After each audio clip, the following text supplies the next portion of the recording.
Are we frozen? Oh, okay, there we go.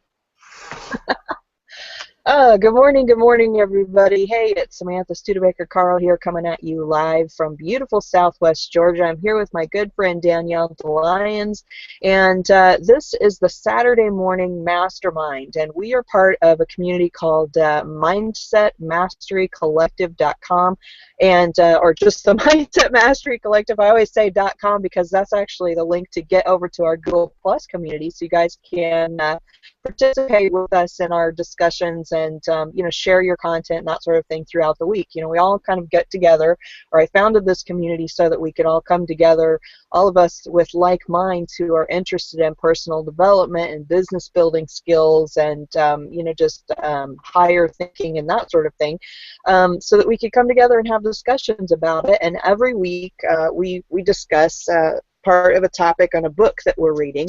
And right now we're reading the book, How to Win Friends and Influence People in the Digital Age. And if you don't have a copy of this book, in the description on this page, if you're on our live Google Plus event page, you can look in the description, and there will be a link over there where you can get to Amazon and find the books for as little as $5.57, I think is what it was. Excuse me. So feel free to get the book and follow along with us. But before we start discussing this particular chapter, I want to give Danielle an opportunity to introduce herself. And then also for those of you who are live hanging out with us, introduce yourself in the comments here below the video. Just let us know where you're hanging out from, and if you've been with us before, or if this is your first time, let us know that too. Good morning, everybody. This is Danielle Lyons. I live out in Anaheim, California, pretty close to Angel Stadium and Disneyland, and just excited to get going today. I got to say, I've really loved this book. It's been one of my top books for years that I've recommended to people, and the applications as we go through each chapter, especially in today's society, has been so valuable. So excited to share with everybody today, and ready to get going. Awesome. Thank you, Danielle. Okay, so let me just jump over here to our event page really quickly, and for those of you who happen to find this on YouTube, you can jump to our event page by going to SaturdayMorningMastermind.com. That always will take you to the current live event page. And then if you want to see the replays, all you have to do is go to replays.SaturdayMorningMastermind.com, and you'll be able to find all of our previous sessions there. But let me just scroll down our page here and see who's hanging out with us. Good morning, Sandy. Good morning, Catherine, Marlene. Let's see here. And then a few folks that said they were going to attend. I'm not sure if you're here or not, but if you are, wonderful. Go ahead and just comment on the page. Let us know that you're here. Welcome, Sack. Is Tim Sack? Everybody calls him Sack. Don Mills. Let's see, Alberto. Let's see who else is on here. And Suleiman. Jason, I'm not sure if Jason's jumping on with us this morning or not. Heidi and Charmaine, welcome everybody. Glad to have you all with us. And of course, as we go through this conversation, welcome Donna, I see you too. As we go through our conversation today, if you have a thought on what we're talking about, then go ahead and just jump out there in the comments and let us know what you're thinking. We'd love to hear your insights as we're going through this conversation. Excuse me, I thought I was going to... Anyway, one thing I wanted to mention, that I forget to mention this sometimes, is that if you would like to participate on the panel with us, if you'd like to be a part of the conversation here live with us on the show, all you have to do is just hit me up on Google Plus or send me a message on Facebook, and we'd be happy to have you come on. We're always looking for new people to participate in our discussions and add your insights. So if you'd like to participate, just let one of us know, and we'll make sure and add you to the discussion. Okay, so Catherine said something on here. let's see. She says, I'll figure out how to get back on camera next week. Glad to be here in the chat anyway. We do miss having you on here, Catherine. I know that you've been not feeling the best, and of course we're always sending our love and all of our healing energy to you because we love you so much and we really want you to feel the best that you possibly can. So we do look forward to having you back on again. And Dan this week, he's actually on a vacation. I think he said he was going to Vegas. So, hey Dan, hey out in Vegas, right? Okay, so let me get back over here where I can see ourselves, see us. And my hair is all over the place, isn't it? Okay, so anyway, we're in the book How to Win Friends and Influence People in the Digital Age. And let me just see what chapter we're on here. This book is kind of divided up in a slightly different fashion than most books are. So we're actually in part 3, which is all about how to merit and maintain others' trust. And in part 3, or for part 3, we're actually in chapter 4, which is called Begin in a Friendly Way. And one of the quotes that I put out there, it says, it just straight out of this book was, friendliness begets friendliness. We are more inclined to agree with another person or see things from his perspective when we have friendly feelings towards him. And you know, in our pre-mastermind discussion, oh hey, good morning, Jason. There he is. We're wondering if you were going to jump on this morning. Yeah, good morning. I'm sorry. I apologize for being a little late. I was updating my Java and restarting everything, so it would run good. So Awesome. I apologize. It's great to be here. Hope everybody's staying warm, and let's do this. Okay, awesome. Okay, so in our pre-mastermind discussion, you know, of course, every week before our hangout, I kind of post some, you know, questions of, you know, what is the most important lesson that you learned from this particular chapter? What did you like best about it, or share your own personal experiences about it? And you know, and I had mentioned an experience that I had back when was 20 years ago, basically, when I was young and working as a manager of, you know, as a boarding kennel. And, you know, I had a situation where a new manager came in. I got switched to a different department to run their grooming department, and they hired a new general manager. Well, when that person came in, that person was very ambitious, and of course I was very ambitious. So I've been running the whole place for, you know, a couple of years prior to that, but as the business was expanding, we had to hire new people, right? And one of the things that kind of became an issue was, you know, when that person came on, she didn't want to listen to anything that I had to say, and then because she kind of had this attitude, I had an attitude right back at her. You know, I mean, we were young, we didn't know any better, and you know, and eventually it just kind of turned into a bad situation. So I ended up leaving, and you know, looking back on that, I'm like, you know, if we'd have just tried to, you know, learn a little bit about each other at the beginning, you know, and kind of maybe develop a little bit of a friendship before we started trying to work together, or, you know, I don't know, just having a little bit better thought processes. The thing is that we have a lot in common because we're both in the same industry, but for, you know, just because of our egos being in the way, and because we were both very ambitious in what we were doing, and we both wanted to make sure that everybody knew that we knew what we were talking about, you know, we kind of ended up butting heads. And I think that this happens a lot in many different situations as we come into contact with somebody, and you know, they're hard to get along with for one reason or another. Maybe you have strong opinions, or maybe they're just a cranky person and you find it hard to you know, get along with them, or I mean, there's any number of situations where these things happen. And this chapter talks a lot about how you can begin relationships in a friendly manner, so that you can you know, have a more productive relationship with that person. Or even, you know, when you come into contact with somebody who you wouldn't necessarily be interested in being friends with, is still being able to have a positive relationship with that person. You know, and Danielle mentioned in the discussion also how when she was the tax deputy, I'm sorry, I know I'm saying that wrong. What was your title? You were the county, I was a deputy tax collector, so like I was the second head honcho in the office at Right. 25 with everybody twice my age. Right. Well, and I loved your story in there because you were talking about how, I mean, obviously, if you're, the deputy tax collector, you're having to collect taxes, and I know that there's a lot of situations where you have to collect taxes from people who, are behind on their taxes, and I imagine that that's got to be a real stressful kind of a situation because everybody has a reason for why, they can't pay their bills for one, whatever that happens to be.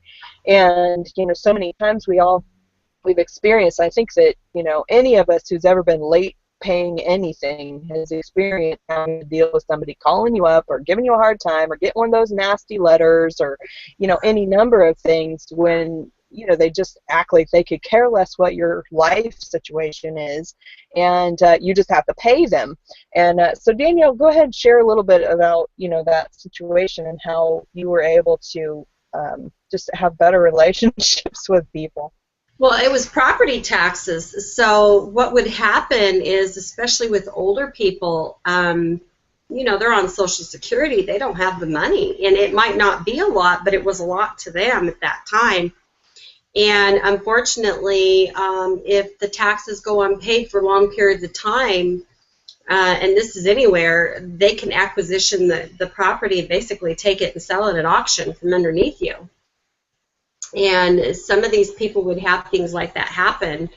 And, just I guess the word is nasty way that some of the people in the office would treat other people, they didn't want to deal with them. And many times, one of the reasons I actually moved up in the office is because of the demeanor I had with people. I came from their point of view, even though, unfortunately, I couldn't change the situation because it was a law. There is a way of, and this is exactly what this chapter is about, is if you approach it, you may have bad news or news they don't want to hear, but it's all in your approach. And if you do it in a kind, friendly manner and come from, understanding where they're at, it would diffuse it. And so many times it got to the point where I would get called out to the counter all day long by different customers that would come in. They didn't want to deal with anybody else at the front and the front desks. That actually the clerks, that was their job. They would call me out to come up to the counter, and I'd get these looks from them all the time and get accused of being a flirt and everything else. And no. And I didn't have this book. I could have said, it's just because they know how to win friends and influence people in a positive way. And I wish I'd known how to say those things at that time. I didn't know. It is a natural skill that some of us have, and I do have that. But now reading it and hearing it explained to me, it just put the light bulbs on, because that's exactly what it was. It was just by the approach that I took with people. And I really love, like, the very first story in the book. One of my favorite books from John Maxwell is 21 Irrefutable Laws of Leadership. And he talked about how he walked into the church and there was an influencer in the church, and he was the new leader. And instead of taking that title and that importance away from that man, he included him in it. And I think that that's a very smart and intelligent way to be with people in life, is recognize that we don't need to demean people, but by including them, many times we humble them. They kind of keep up that face or that facade because it's their own defense mechanism. And that probably was even, like, I was thinking about your situation, Sam, when you used to work. That was probably a defense mechanism, like the ego thing, more than anything. And if you had known a different way to approach it, just like myself, we probably would have had less problems and been really happy in our jobs, Yeah, absolutely. I completely agree. And and that's kind of why I was saying it was our egos that were getting in the way. It's because we were, of course, when you're young and you're trying to move up in your industry, and you have knowledge, and someone else comes in there and they have knowledge, and maybe they have a slightly different perspective than what you do on things, and they have different experiences as well, is that unless you can communicate with them in a friendly and effective manner to begin with, it's very easy to end up butting heads with one another because you don't want them to make you look bad and they don't want you to make them look bad. And sometimes that's kind of one of those things, like, actually opening yourself up to another person's perspective can be really difficult if you think you might be proven wrong. And or even if it's not so much being proven wrong as much as just you weren't the first one to come up with the idea. I mean, it can be something completely simple. And, just seeing someone perform better than you in some way, shape, or form it can be a hit to the ego. And, kind of one of the things about, personal development is that when you start to read more and develop yourself more, as you realize that we can all be successful. It's not, you don't have to be successful at the expense of someone else, and vice versa. And once you realize that, then it's okay. You can actually be happy for someone else to have success, and they can be happy for you to have success, and that kind of removes that tension out of the relationship when you're able to be happy for someone else to have a success. And so that's really powerful. What do you think, Jason? Have you ever had to deal with a difficult person in your Oh no, never. Never had one difficult person that I've ever dealt with. Um, Boy, I wish I had all this information back before I was going through college, because that's when you're interacting with students from all over the world. Or where I live, it's kind of a little melting pot. I guess it's like that everywhere in all campuses, but um, everybody has different ideas of how things need to get done, and when you can do that without, when you can pull all of everybody's thoughts together without stepping on any toes, I mean, boy, it just makes things so much more fun. And I did have, I did have instances where um, I would butt heads with people. When I was the president of the campus activities board, um, I didn't have this knowledge to really help me, uh, start it out on a positive foot with these people, and and understand the process of building the rapport with the person.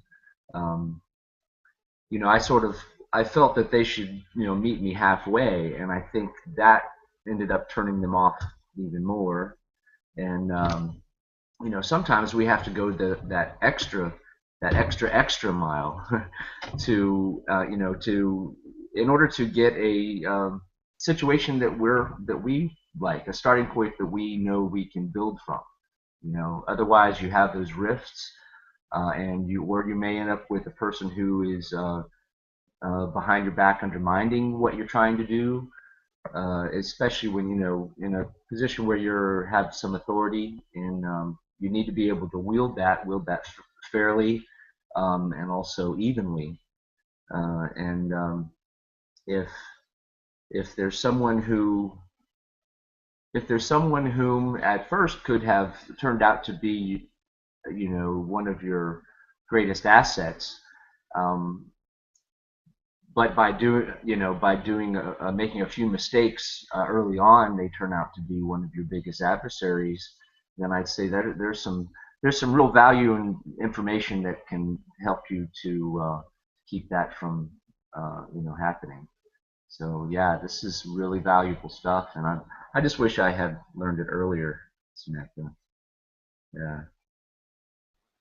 Yeah, I definitely agree with you there, Jason. I do. I wish I'd learned things like this earlier too. And and part of it, as I grew up, I did kind of learn some of these things with prior to reading this book. I had a number of experiences where I worked with different people, and now what I kind of think about it though is I read a lot of books on providing exceptional customer service, and it teaches a lot of these kinds of lessons, as well as as developing that positive rapport with a person before you have to talk about a difficult situation.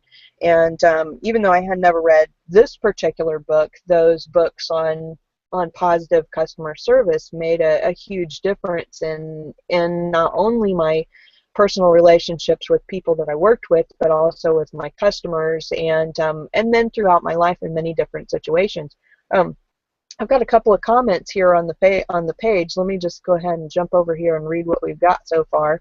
Catherine says, I feel so blessed. I have had to have surgeries that cost over $50,000 when I was almost penniless. I was so stressed over the bills, but when I gathered the courage to call them and explain the situation, they were very kind and helped me fill out the forms that eventually led to total forgiveness of the bills. Sometimes our fear and pride get in the way of asking for help. You know, that is so true. You know, we had a similar situation. Catherine, I'm so glad that you shared that, because we had a similar situation with a tax bill, and you know, we were in business for ourselves in the trucking industry, and we had a real hard way to go back when fuel prices originally went way up over $3 a gallon. We lost a lot of you know, we lost a lot of our business, and we ended up having to shut our business down. We ended up with this tax debt too, and which was really a stressful situation, because of course, you know, we all have this fear. Well, I don't know if we all do, but a lot of people that I have met have this huge fear of the government just coming in and taking everything, you know.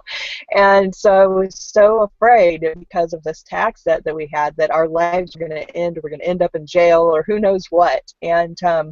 And like you said, Catherine, you know, I had to get up the courage to contact them and get the thing figured out. And of course, when I did, it was the same thing. They helped me. They helped us figure out what to do. They don't want your stuff, you know. They just want to see that you're making an effort to do something about it. And because we were able to do that, it changed everything. You know, we were able to recover from that, and it was not the end of the world like I originally thought it was going to be. So yeah, I know exactly where you're coming from. It's amazing how we get these kind of thoughts in our head that the other person is the enemy, you know. And luckily, there are people out there who have read books like this that you know, that we can communicate with and not have those horrible experiences.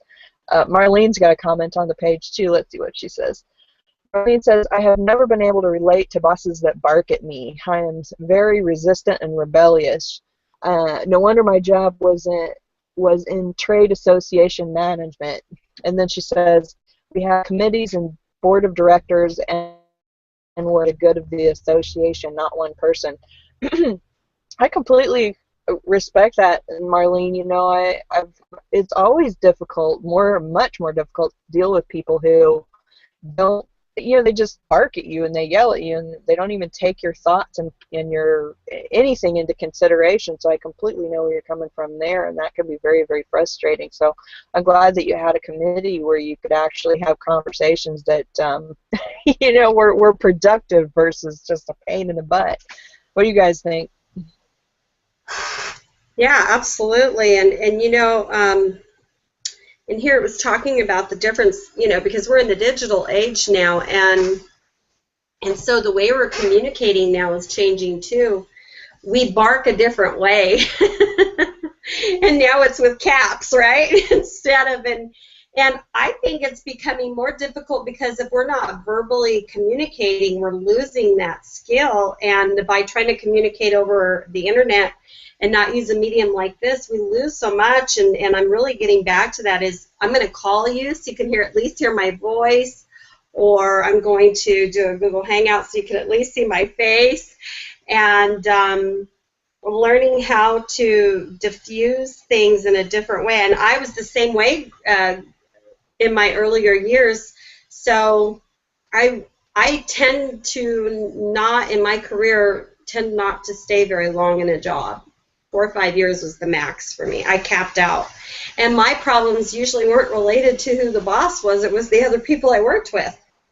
And it usually was because I got along with the bosses and they didn't like that. So it was kind of a different experience.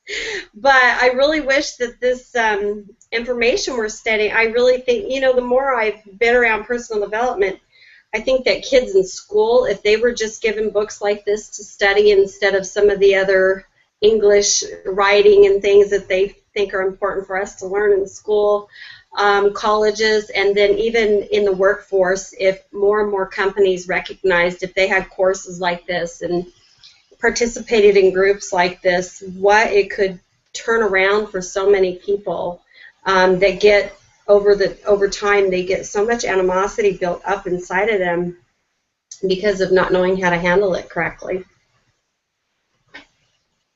Jump in there, Jason. Yeah, I was just thinking about what you were saying and what Samantha was saying as well. We have what's called the scarcity mindset is how they've put it, where you feel like, well, if someone else gets is involved, then somehow they're going to take away from me.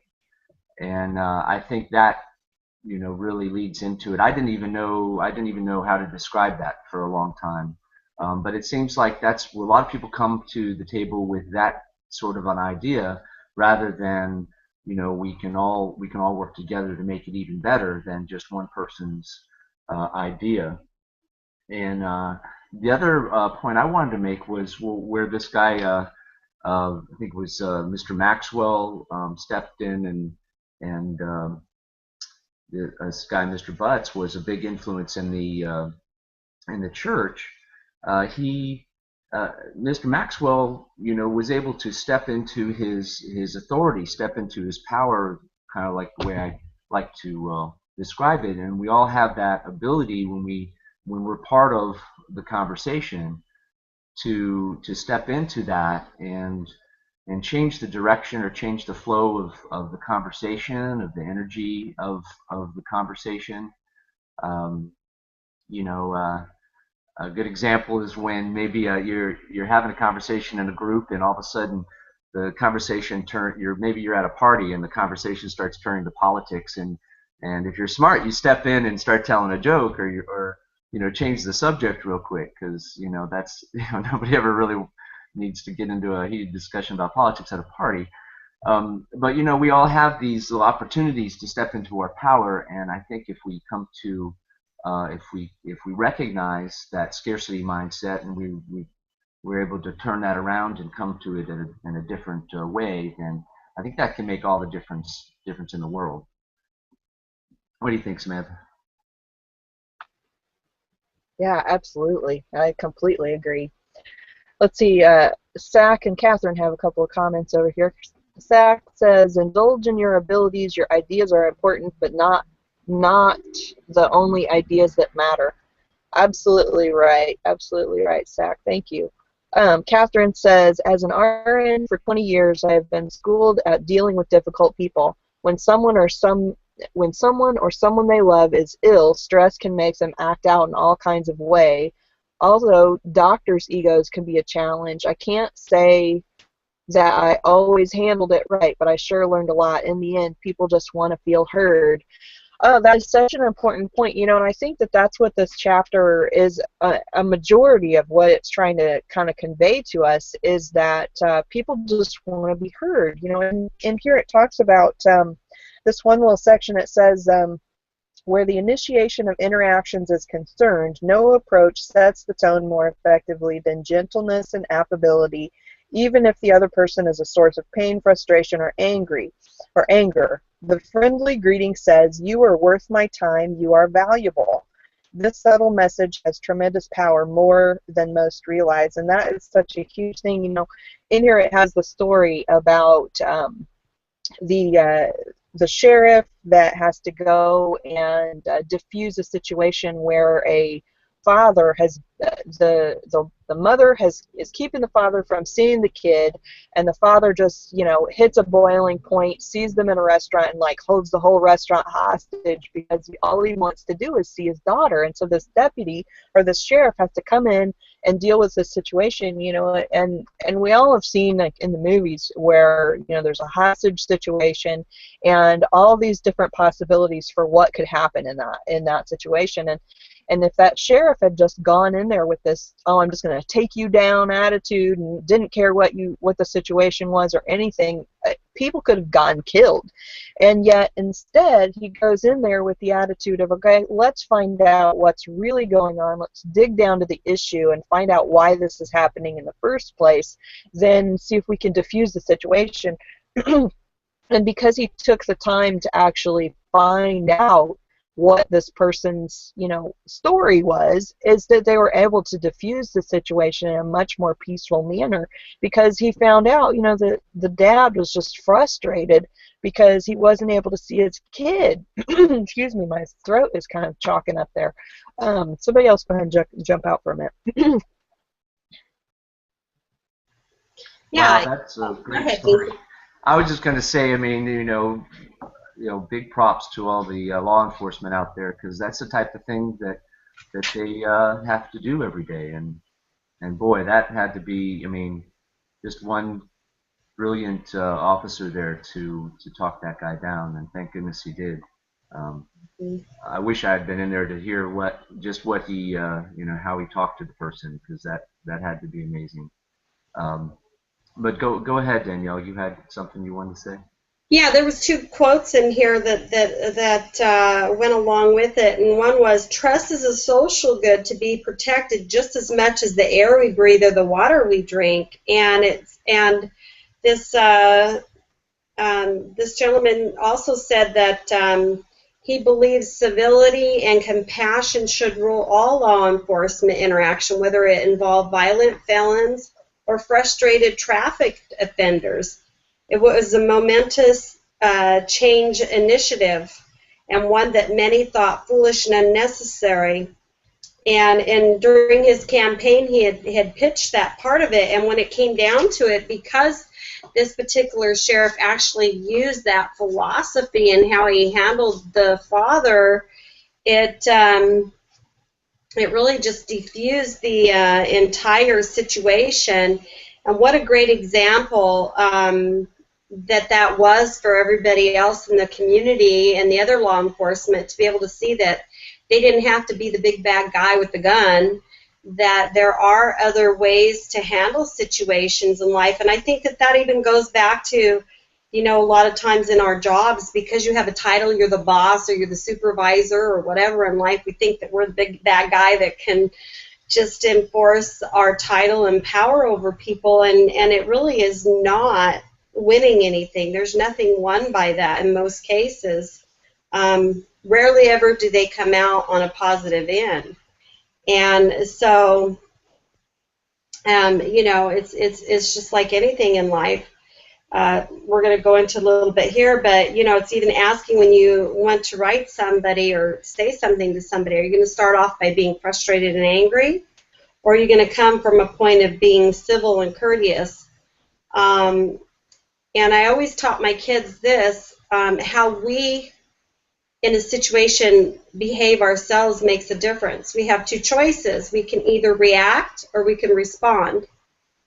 Reaction means that we immediately attack the situation without kind of slowing down a little bit, evaluating the situation, just like this officer was able to do. He slowed down and he had a very calming, like you said, a placid demeanor. And because he just started asking questions instead of reacting, he knew how to respond favorably to stop the situation. And we can do that so many times in our own personal lives in so many areas, if we don't just assume and we take just a second.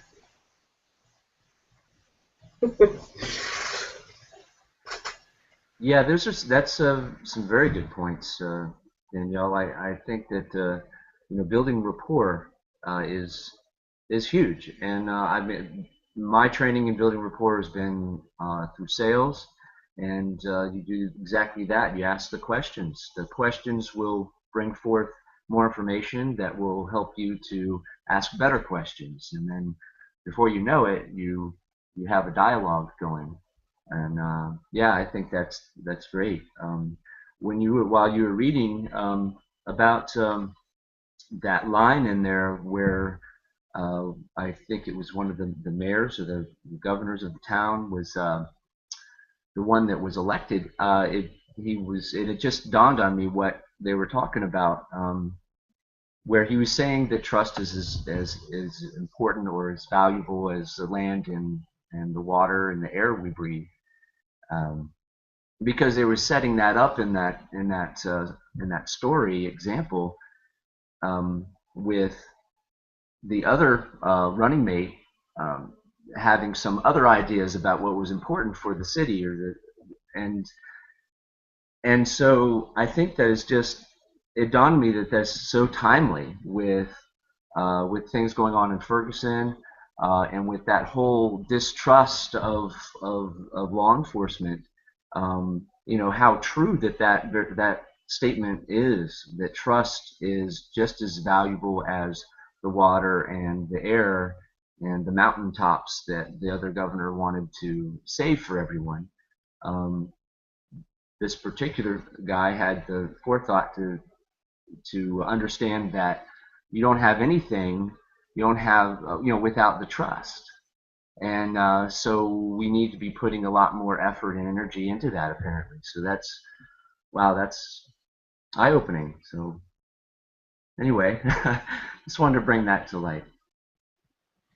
That's so true, Jason. The trust is the biggest key right there, and you gain that trust by taking the time to actually understand where the other person is coming from, because so much of the time, people are just like they're so caught up in their own drama that they don't even open themselves up to see what is going on with another person. And we got to remember that, as a human race, as all of us, we're all doing the best that we can from where we are, from our perspective, from what's going on in our lives. And when you can, really remember that in all of your interactions, just remember that person, no matter how screwed up you may think that they are doing or being or acting or lashing out or whatever, is you got to remember that they're doing the best they can. They're not purposely coming out here just to do some destruction, for no good reason. They've got something going on with them. And I love that story about this, both this whole part of the topic of the law enforcement really trying to become a partner in making their community a better place versus just an enforcer. And that's such a huge thing right there. But I wanted to just read this other section that kind of comes right after that. And it says, consider this story the next time you sit down to write an email to somebody who has made you frustrated or angry. Will you begin with a simple, courteous tone and let your emotions take over and jump into conflict? Or will you take a few moments to inquire about the other person's life or work situation, or create a bond through some shared interest by telling them something about yourself? If you begin in a friendly manner, you are far more likely to get the positive results you seek, especially if you and the other person are currently at odds. And then there's this quote from Abraham Lincoln. He says, "I do not like that man. I must take the time to get to know him better." And that's so important, because that's what it boils down to, is that if you're at odds with somebody, it's because whatever's going on in your life is clashing with whatever is going on in that other person's life, and neither one of you know what the real issue is. It's like, dig down. What is the real issue, so that you can work on the problem together and find a good solution for it. So we've got a couple more comments on the page here. Sack says, I have dealt with a lot of difficult people in my past. Normally I try and look at a situation from their point of view and consider their suggestions. However, it is not healthy to think they're always right. Don't stop thinking. Don't stop finding better ways. Sometimes it is much better to get feedback than getting the silent treatment. Good point, Sack. Good point. Donna Allen says, my parents would always teach, try not to be the problem, rather have the solution to your jobs, etc. And absolutely right. We've mentioned a couple of times just in this hangout, Danielle's talked about how she's dealt with her children, how she's taught her children, and she also mentioned about I wish things were better at the things that they teach in schools too, because our world would be such a better place if we just taught these things in school. And but I want to kind of take this from another perspective with kids. With my kids, One of the things I always tried to remember was some of the experiences that I had with my parents, because, with my parents, we were always butting heads. My parents were always saying, do this because I said so. There was no other answer other than because I said so. And, for me, that was extremely frustrating, because a lot of times I felt like I had a very valid reason for whatever it was I was doing. I felt like what I had going on in my life was just as important as whatever they had going on in their life. And so when my kids began to get to the age where they had their own opinions and they had their own thoughts and feelings and their own, life experiences and things that were going on with them, is I always tried to make sure that I found out, what was going on with them before I just said, laying the hammer down. You know what I'm saying? And this one, particularly with my son, because my son and I are very, very similar. We have kind of similar thought processes, in that we think about the bigger picture. We examine all the different aspects. And so when my son first became a teenager, we were butting heads a lot, and mostly it was just because he wanted to argue about every single little thing. And, when I started to have conversations with him that validated his point of view, everything changed. It was just, my mom asked me not too long ago, she says, I don't understand how it is you missed the terrible teens. I mean, everybody says that, that's like a big thing, is that, and of course I experienced it with my parents, is there was just this rebelliousness, and I didn't want to have anything to do with them, and they were always upset at me, and I didn't experience that with my kids. I mean, I think back on it now, and I'm just like, I'm absolutely amazed. My kids, and I'm always like, oh, my kids are just so wonderful. I never had that, But I realize now that, when we talk about topics like this, it's because of that developed relationship where I validated what it was that they were talking about. Now, I'm not saying everything was perfect all the time, because, parents and kids have issues, but just taking that little bit of giving them the respect of their opinion and finding out what's actually going on with them before, just laying the hammer down, made a huge difference in our relationship, from when they were young teens all the way up until they've grown up now, not entirely, but now that they're older, we have such a better relationship. We never had that negativity in our, as they were growing up. So, I'd love to jump in on that a little bit, Sam, because I got to tell you guys a story. I've made quite a few of my friends cry the last couple of days, and the reason is that along the same lines. I mean, I had some struggles, and my kids have done some things. I got 5 kids, guys, 4 boys, 1 girl. I'm a big family. And yeah, I think that the personal development made the difference in how I as a parent was. And I was one of those kind of teenagers that didn't give my parents problem. I was the oldest of 6, and then I'd watch my brothers and sisters, and they put them through the ringer. and so I just kind of always came from a point of view. I disliked so much of what my parents were very religious when I was growing up, so they were super strict. So, and I was a little Miss Goody Two-Shoes in a lot of ways. I just didn't do the rebellious things very often. And so then I wanted to do things, but I never expressed myself. So when my kids came along with their own points of view, I didn't always agree, but I tried to do my best to give them that leeway, even though we butt heads, I mean, there was a few times I let them know. And I poured so much personal development into my kids from young ages. They woke up to Jim Rohn every morning or some kind of personal development for years. And my 18-year-old son called me day before yesterday, and he lives with his girlfriend, and they're really struggling right now financially and everything, and he's just lost 2 jobs in a row, and he's just really growing up and going through these struggles. And he calls me up and he says, Mom, I had to share something with you. I need to thank you. He said, every time I'm going through these times in my life, he says, it's those positive things that you kept trying to say to me when I was so negative and I would fight you. He says, they were still getting in there, they were still impacting him because they were coming from a good point of view and a calm point of view. And I tell my kids, okay, well, you'll figure it out. And I would send them lots of positive stuff all the time. Or he told me, so he said that, yeah, I always go to your Facebook page, Mom, and I already know that you're going to post good stuff that's going to make me smile and make me feel better. And he says, and I was having a pity party, and I was just like so angry about so many things going on in my life.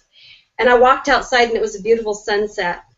And he's bawling on the phone to me. And, you know, that's touching even sharing that with you guys, because we have that ability, and it's a choice we make. Once we responsibly know that there's better ways to handle people and situations in life, why don't we take the time to do that? And I want to congratulate anybody that's on a call like this or is doing that, because you're making a difference in the world, and you can give that to other people. And the only way we do that is doing conversations like this. You can't do that through a text message and stuff.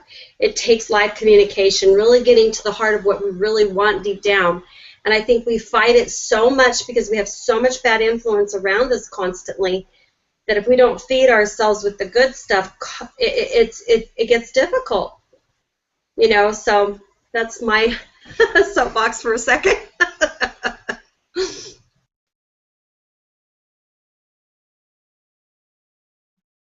Oh yeah, it can certainly build up if we don't learn new strategies and tactics to deal with it, and you know, just get it off our chest, you know, and get a different point of view. You know, that's those are all real good things. Some good points there too.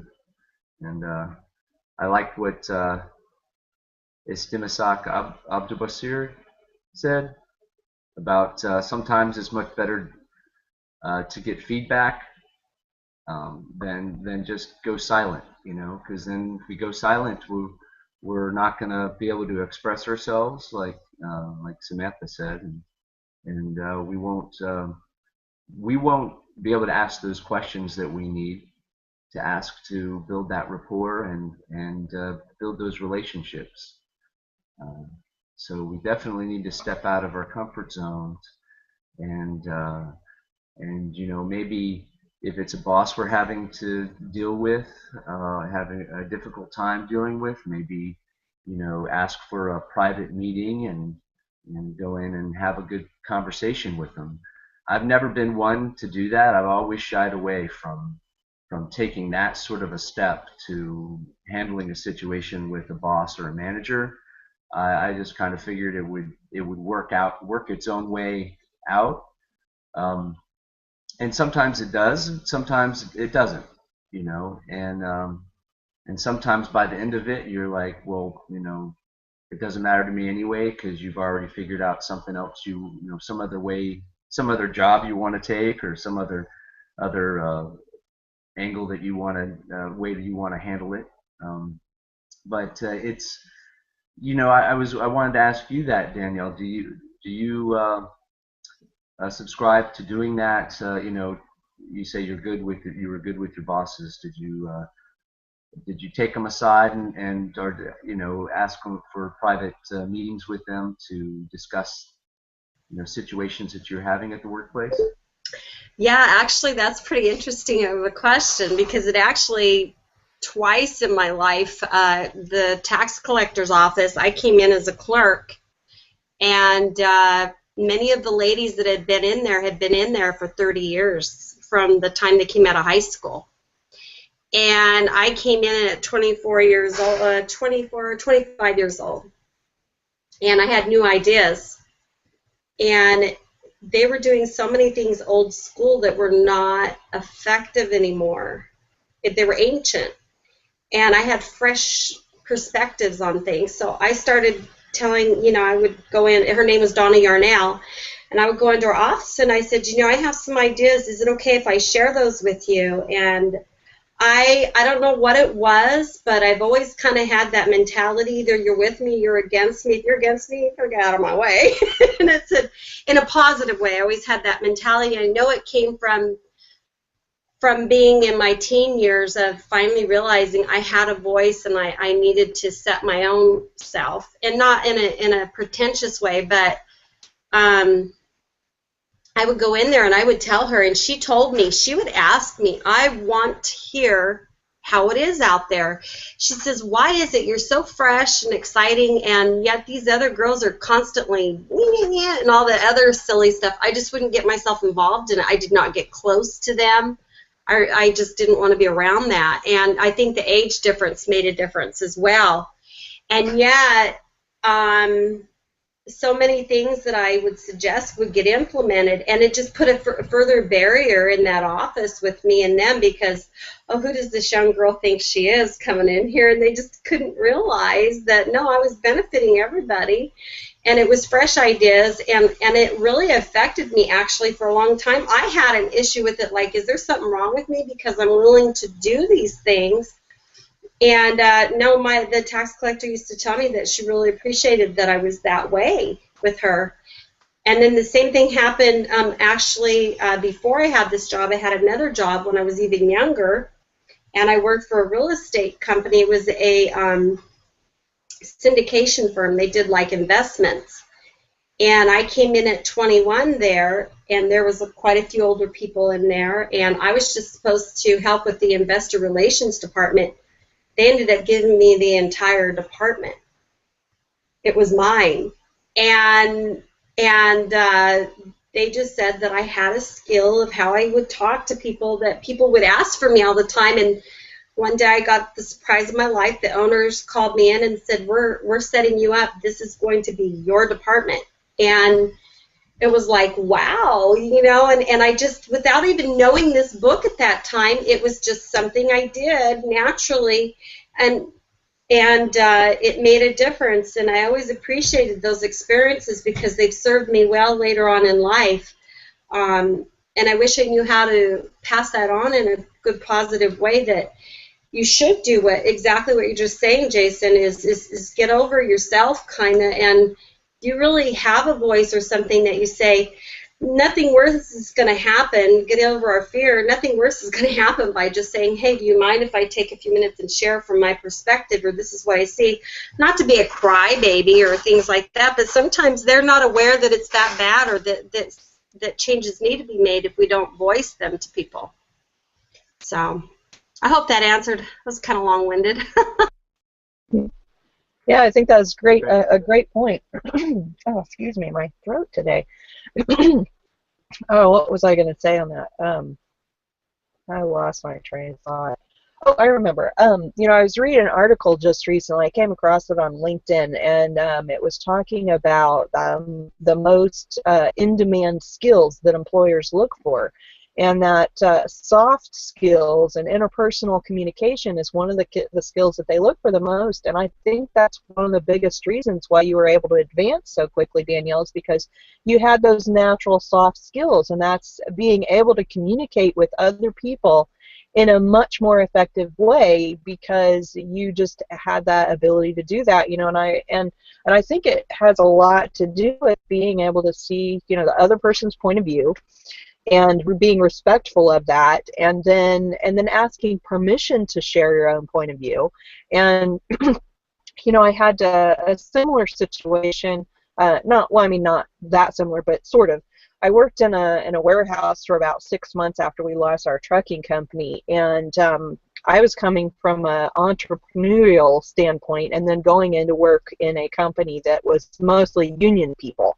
And for me, that was really difficult on trying to just wrap my head around the way that the folks were thinking, their thought process.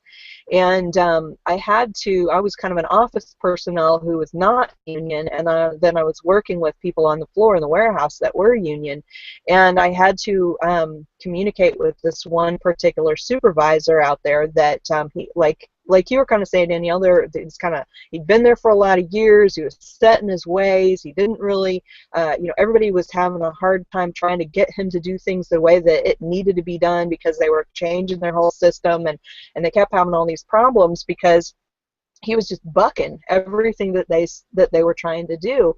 And and one day, I mean, I was not a person that was in a supervisory position or anything like that.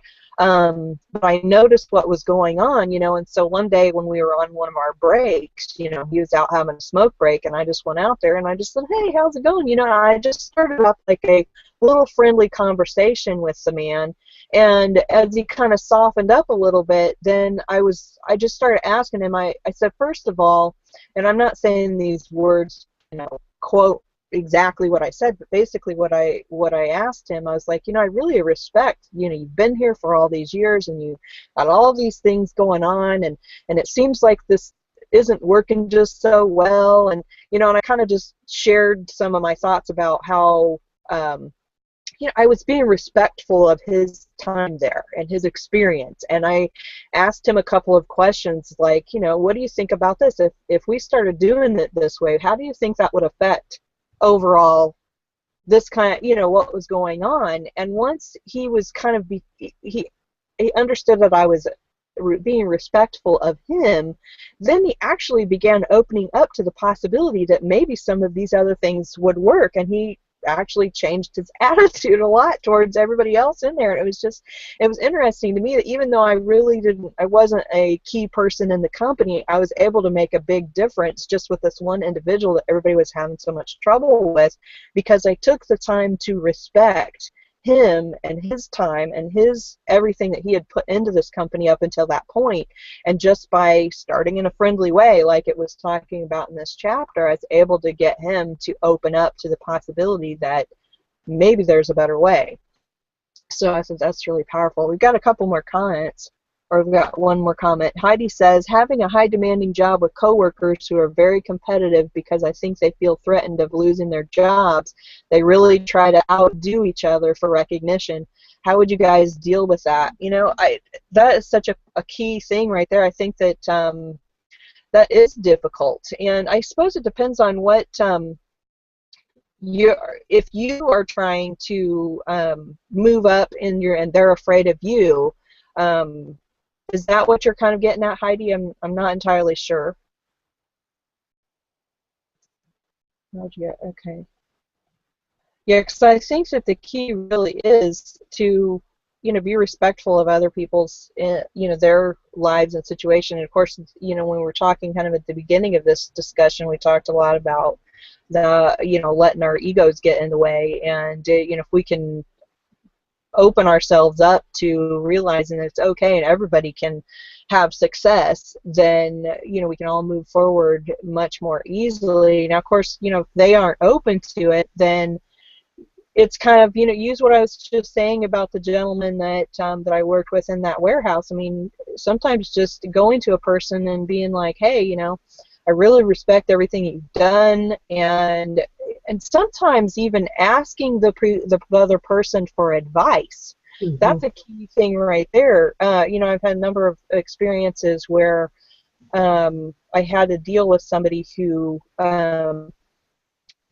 had a lot more experience in, or had been there for a long time, or just any number of things like that. And by going to them and acting respectful towards them, so that they realize that you respect what they have done, and yet so maybe you ask them for a little piece of advice, is that all of a sudden it's like they realize that what was it saying in here about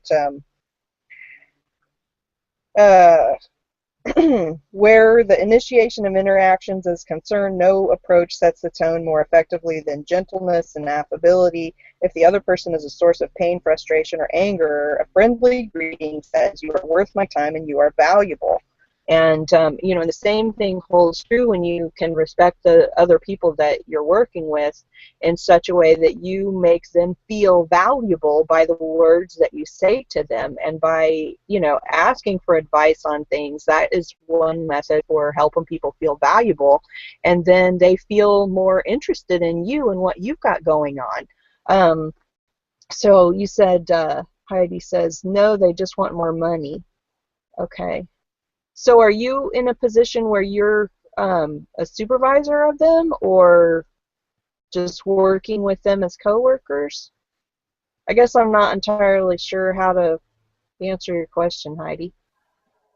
I think you hit the nail on the head there, Samantha, with the the recognition, and I think she's sort of hinting at it herself.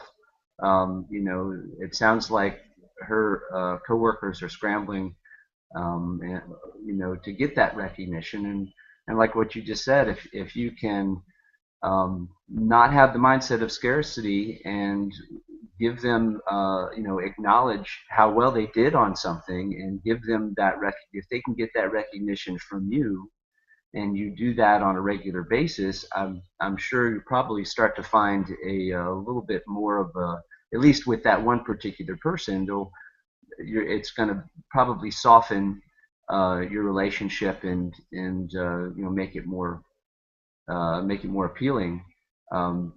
But it just comes to mind that a lot of businesses love to build that culture of competition, and so they love to see their employees clamoring over themselves, trying to get that next spiff or that next little bonus.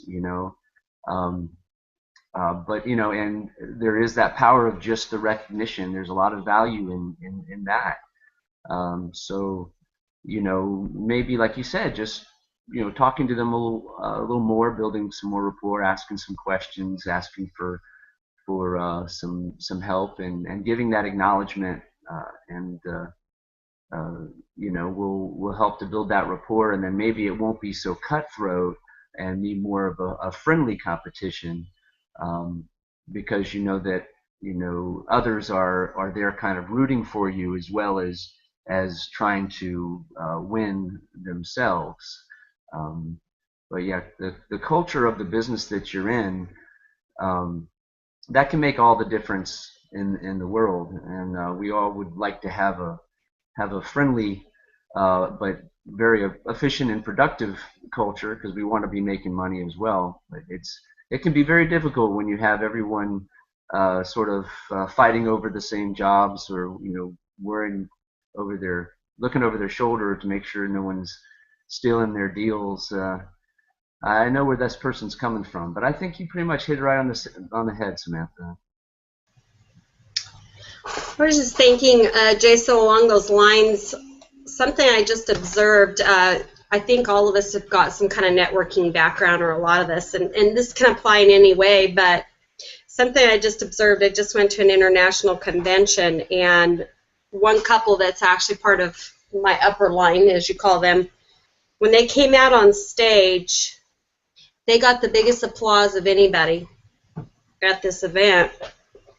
And I was thinking about that a lot this week, and the difference between them and so many other people is there's friendly competition, but they come from such a gentle way in how they do it that people just love them.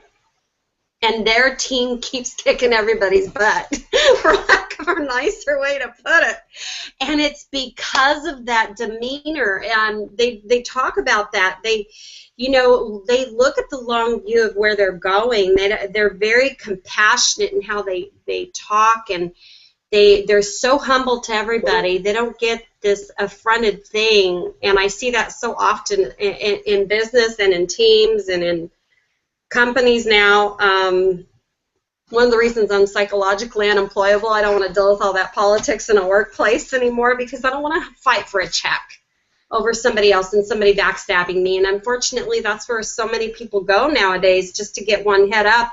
And where do you really get with that? It's just, you really don't. And right here towards the end of the chapter, it talks about there was an age when people left their houses in the best attire and said hello to all they passed on their way to work, where meeting meant meeting, and calling meant, being very courteous to people. And it says, and it was talking about this wine guy, and one of the things he said, if we would just talk to every single individual as though we're going to be sitting next to that person at his or her mother's house that night for dinner.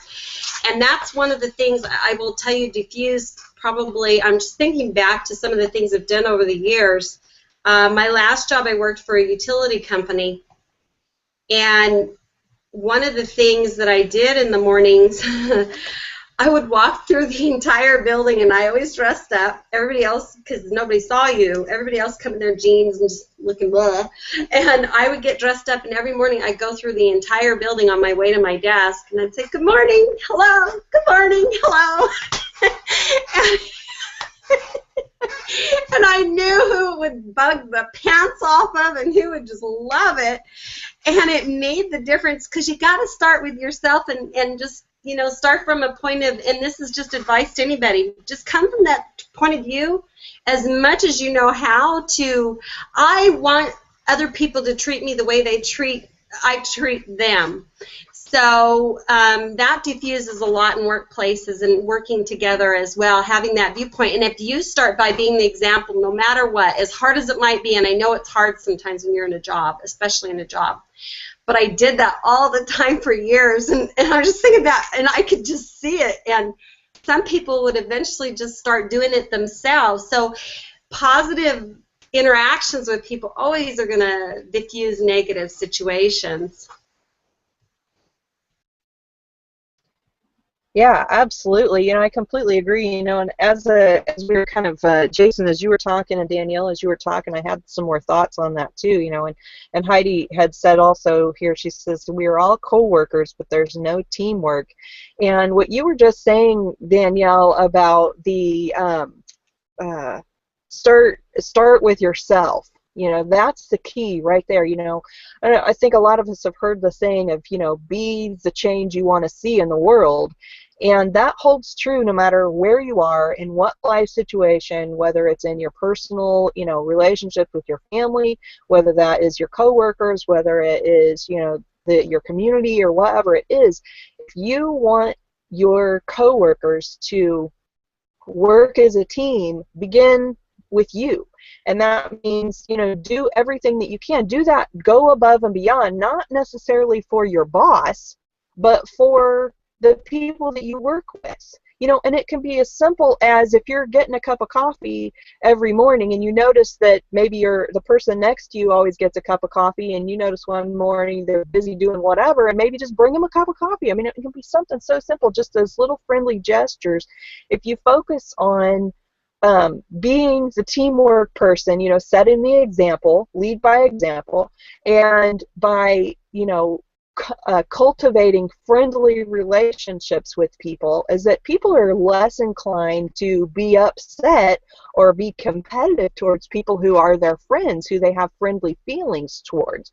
So when you think about it that way, if you develop those relationships as in a friendly manner, then you're gonna have much more success in your business situation, no matter what it is.